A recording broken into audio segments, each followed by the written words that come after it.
Hi, welcome. I go by Karika or Kay, and for this episode, it'll be a continuation of the last episode.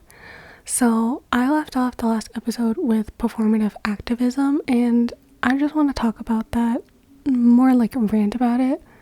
I'm quite honestly really nervous to record and post this episode, but I think it's a really important conversation to have.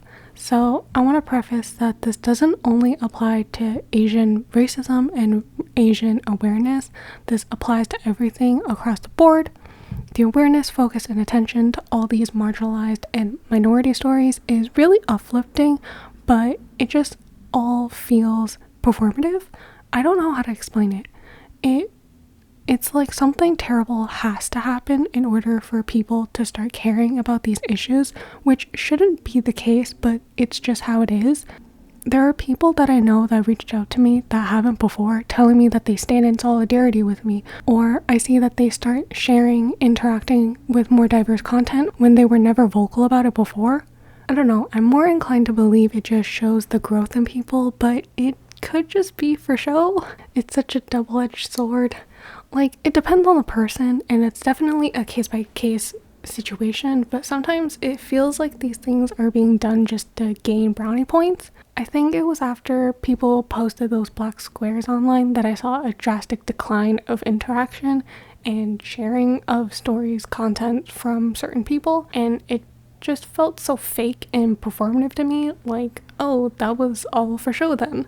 I get that people don't want to only share more serious stuff on a daily basis, but it shouldn't be so selective and limited.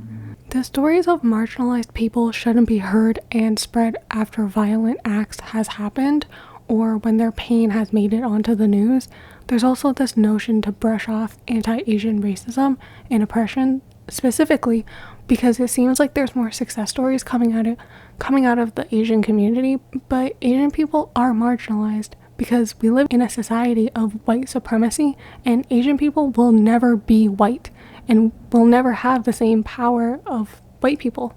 There was an article that Vox posted about the history of tension and solidarity between the Black and Asian community, and I think it's just such an important read. It explains the history of how white supremacy tried to divide Black and Asian Americans and how the two communities worked to find common ground. Black and Asian communities have often been pitted against each other by white institutions that seek to take advantage of conflicts between minority groups, but the Black Lives Matter and Stop Asian Hate movements started with the same root cause of destroying white supremacy. Supporting one movement doesn't invalidate your support for the other. You can do both. In fact, you should do both. And now, I do want to take the time to acknowledge that there is most definitely a rich history of anti-Blackness within the Asian community, specifically within the older generations. Heck, my parents still make racist comments here and there, but I always take the time to try and educate them to do better. Sometimes I feel like I'm talking to a brick wall because they're so stubborn with their old views, but it reassures me that at the end of the day, I did my part and at least took the effort to try and educate them.